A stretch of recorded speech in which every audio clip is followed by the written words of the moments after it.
ви, че се отзовахте на тази така извънредна пресконференция в неделя, което за съжаление не е първоаприлска шега и първоаприлска лъжа.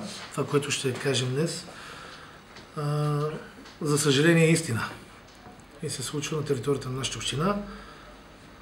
Повода така да предизвикаме вниманието и на медиите, и на обществеността в община Сандански е това, че вчера, ония ден, не потърсиха момчетата от футболен клуб Бистрица, село Катунци, тъй като се оказа, че имат проблем както на селото, така и на самия футболен клуб. А знаете, че в селата футбола е едно от удоволствията, от малкото удоволствия, които имат.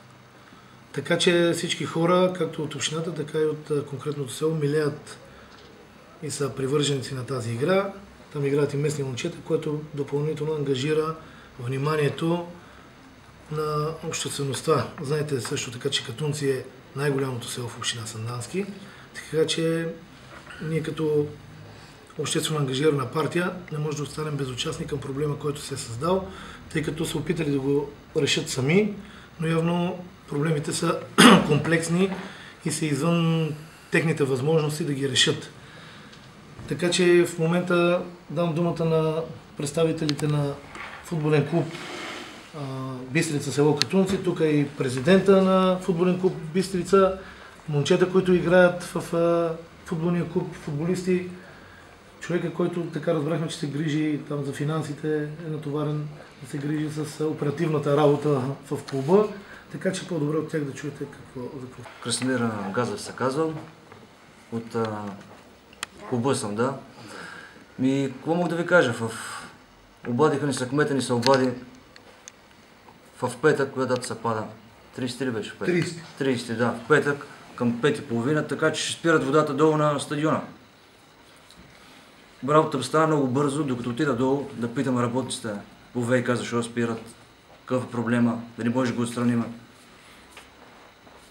От тяхна страна само получих отговор, че им е нареден отгоре шефа през 5 минути ни звъни, спряхте ли ga. Селото беше без вода цял следобед, понеже е стадиона най-ниска точка и трябва да се източи на цялото село водата. А в момента има аварии в селото, където тече водата и няма нито работник от 3 дни. И това беше, спряха ga, просто им казах да изчакат, имахме на другия ден в събота футболен матч, да изчакат, тогава да видим какво може да направим, да не го спират. В събота да дойдат да спрат, да отстраним проблемите. Обаче от тяхна страна беше това, че го спират водата, отгоре им е наредено. И дори кметът не можа да ги спре. Въпреки че той каза от негова страна, че плаща по 300 кубика вода. А тази база, откакто е направена, вода винаги е текла там. Дори когато не се е използвала. А ние евентуално в годината има 15 мача домакински, се използва единствено само тогава. Нито се поливало там, нито нищо. В тази група, която играеме, условията бяха да имаме течаща топла и студена вода. По принцип, ако гостите бяха предявили претенции, можеше дори да сме глобени за тази работа и не се състои мача. Да, служебно. А колко идеи има някакви цели. И това не е болно. Това, което мога да кажа. В момента на матча имахте ли вода вчера? В момента по време на матча и поне ги помолих, даже горе има чешмичка, която не е към събликалната, което е за публиката. Да пият вода, да. И деца там по принцип, ученици идват, деца долу тренират. И там няма вода. И там спряха водата. А има хора там, откакто е направено вода, винаги на тази чешмичка е имало. А там в момента няма нито тръби, няма нищо. Аз мисля, как няма тръби? Извадени са? Извадени са тръбите, да. А има кран, можеха само да спрат крана и да затворят чак. Са извадени... Няма ги тръбите, той ги няма въобще там. Кога са извадени тръбите? И това е в петък, тогава ставаше всичко. И целта каква е тази тръба да се извади? Да няма вода. Казаха, че наредено има отгоре, на стадиона долу да няма капка вода. Това са тяхни думи. Работите не са виновни, те казват, така не наредиха. Това е шефа, сега кой има шеф? И кой Тези шеф? работници са от ВИК. ВИК, да. Питейната вода, става въпрос за питейна вода. Става въпрос за питейна вода. За напояване от тази вода ли също? За напояване никога не сме ползвали питейна вода. На стадиона. Да, има си помпа, има си реката до нас, се напоява от помпа си има, да.